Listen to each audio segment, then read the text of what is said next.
Hi, is me Prince. എല്ലാവർക്കും black Tollywood ചാനലിൻ്റെ പുതിയൊരു വീഡിയോയിലേക്ക് സ്വാഗതം. എന്തുണ്ട് വിശേഷങ്ങൾ? എല്ലാവർക്കും സുഖമല്ലേ? എല്ലാവരും ഹാപ്പി അല്ലേ? ഹാപ്പി ആയിട്ടിരിക്കുക. Anything happy first cope on always പോസിറ്റീവായി. കറുപ്പ്.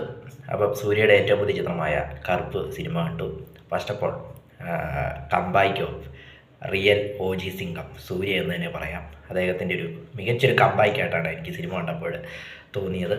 അപ്പോൾ നമുക്കെല്ലാവർക്കും അറിയാം, വർഷങ്ങളായിട്ട് അദ്ദേഹത്തിൻ്റെ തിയേറ്ററിൽ ഒരു ഹിറ്റില്ലാതെ ഇങ്ങനെ സ്ട്രഗിൾ ചെയ്യുന്നൊരു സമയമായിരുന്നു. നാഷണൽ അവാർഡും കാര്യങ്ങളൊക്കെ ഉണ്ടെങ്കിലും അദ്ദേഹത്തിന് കിട്ടിയെങ്കിലും അദ്ദേഹത്തിന് തിയേറ്ററിലൊരു എന്താ പറയുക, ഒരു സംഭവം അല്ലെങ്കിൽ ഒരു സെലിബ്രേഷൻ കാര്യങ്ങളൊക്കെ ഉണ്ടാക്കാനായിട്ടും അല്ലെങ്കിൽ ഒരു പഴയ ആ ഫോമിലേക്ക് തിരിച്ചു വരാൻ സ്ട്രഗിൾ ചെയ്യുന്നൊരു സമയത്തായിരുന്നു ഈ കറുപ്പ് എന്ന സിനിമ ഇറങ്ങുന്നത് തന്നെ.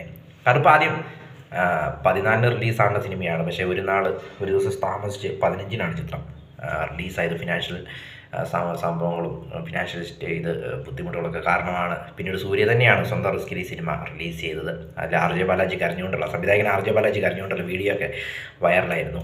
അതിനുശേഷം പടം റിലീസായി FTFS കഴിഞ്ഞതിന് ശേഷം ആർ ജെ ബാലാജിയുടെ ആ ഒരു എന്താ പറയുന്നത്, ആ ഒരു സന്തോഷം അല്ലെങ്കിൽ അദ്ദേഹം പ്രകടിപ്പിച്ചതൊക്കെ സോഷ്യൽ മീഡിയയിൽ വൈറലാണ്.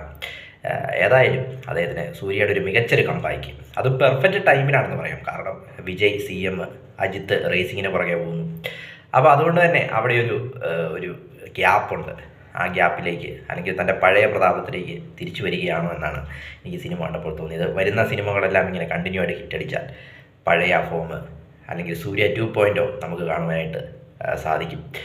ഏതായാലും കറുപ്പിലേക്ക് വരുമ്പോൾ ഗോഡ് മോഡ്, അതായത് തമിഴ്നാട്ടിലെ അറിയാം, തമിഴ്നാട് കൾച്ചർ അല്ലെങ്കിൽ അവിടുത്തെ റിലീജിയൻ ബേസ് ആയ ഒരു സിനിമയാണെന്ന് പറയാം. ഇത് അതർ സ്റ്റേറ്റിൽ അല്ലെങ്കിൽ കേരളത്തിലൊക്കെ ഇത് എങ്ങനെ അക്സെപ്റ്റ് ചെയ്യുമെന്ന് അറിയില്ല. പക്ഷേ മറ്റ് സംസ്ഥാനങ്ങളിൽ, പ്രത്യേകിച്ച് തമിഴ്നാട്, ആന്ധ്രയിലൊക്കെ അദ്ദേഹത്തിന് വലിയൊരു ഫാൻ ബേസ് ഉണ്ട്.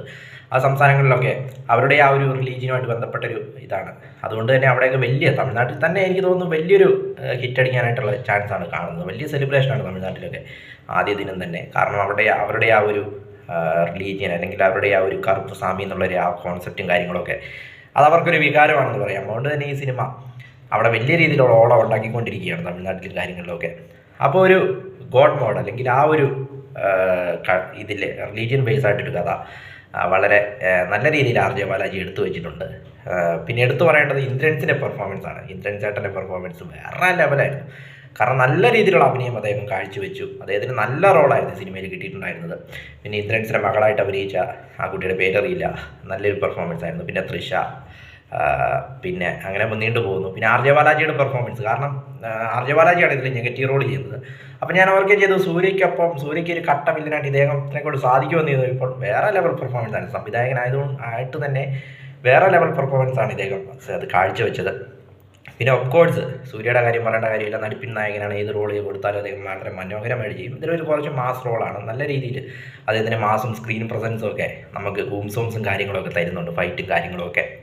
പിന്നെ എടുത്തു പറയേണ്ടത് ഈ സിനിമയുടെ മറ്റൊരു ഹീറോ എന്ന് പറയുന്നത് സായിയാണ്. അദ്ദേഹത്തിൻ്റെ BGM, അദ്ദേഹത്തിൻ്റെ പാട്ടുകൾ, പ്രത്യേകിച്ച് നാലടി എന്നുള്ള പാട്ടൊക്കെ അയ്യോ ഒരു രക്ഷയില്ല. തിയേറ്ററിൽ ഉണ്ടാക്കുന്ന ഓളം എന്ന് പറയുന്നത്, പ്രത്യേകിച്ച് BGM കാര്യങ്ങളും ഒക്കെ മാസ് സീൻസൊക്കെ വരുമ്പോൾ ഈ സംഭവം കിട്ടിയിടുമ്പോൾ നമുക്ക് തന്നെ ഒരു ഗൂംസോംസാണ് വരുന്നത്. ഫസ്റ്റ് ഹാഫ് നല്ലൊരു എന്താ പറയുന്നത്, ഫസ്റ്റ് ഹാഫ് ഇങ്ങനെ സ്റ്റോറി ഇങ്ങനെ സെറ്റ് ചെയ്ത് ഇപ്പോൾ എപ്പോൾ പ്രതികരിക്കണോ പ്രതികരിക്കും എന്നുള്ള രീതിയിൽ നമ്മുടെ മൈൻഡിലൂടെ പോയിട്ട് നമുക്കിനെ ഒരിതുണ്ടാവും. അതിനുശേഷം സെക്കൻഡ് ഹാഫ് ഫുള്ള് ബ്ലാസ്റ്റാണ്. പിന്നെ നിരീശ്വരവാദികൾക്കൊക്കെ ഈ സിനിമ എങ്ങനെ ഇഷ്ടപ്പെടുമെന്നറിയില്ല.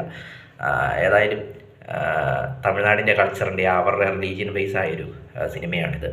തമിഴ് ഓഡിയൻസിനെ മാത്രം ഫോക്കസ് ചെയ്തുകൊണ്ട് എടുത്തൊരു സിനിമയാണ്. മറ്റ് സംസ്ഥാനങ്ങളുടെ കാര്യം അതുകൊണ്ടാണ്. പിന്നെ ആന്ധ്രാപ്രദേശൊക്കെ തമിഴ്നാടിനോട് ചേർന്ന് നിൽക്കുന്നതായിട്ട് അവർക്കൊക്കെ, കർണാടകയൊക്കെ അവർക്കൊക്കെ ഇതാവും. കേരളം ഇത്ര വേറിട്ട് നിൽക്കുന്നതുകൊണ്ട് ഇവിടെയുള്ളവരെങ്ങനെ എടുക്കും എന്നുള്ള കാര്യത്തിലും സംശയമില്ല. പക്ഷേ ഇവിടെയും നല്ല പോസിറ്റീവ് റിവ്യൂസാണ് വരുന്നത് തന്നെ. ഏതായാലും സൂര്യയുടെ ഒരു തരമാണ് കമ്പാക്കായിരുന്നു ചിത്രത്തിലുടനീളം കാണുവാനായിട്ട് സാധിച്ചത്. അദ്ദേഹത്തിൻ്റെ ആ കോസ്റ്റ്യൂമും കാര്യങ്ങളും ലുക്കും കാര്യങ്ങളും സ്ക്രീൻ പ്രസൻസും എല്ലാം പഴയ സിംഗം അല്ലെങ്കിൽ അഞ്ചാനൊക്കെ ഓർമ്മ വന്നു. ആ ലെവലിലുള്ളൊരു മാസ് കാര്യങ്ങളൊക്കെ. ഏതായാലും അദ്ദേഹത്തിൻ്റെ മികച്ചൊരു കമ്പാക്ക് കണ്ടു. ഇനി അതുപോലെ തുടരട്ടെ.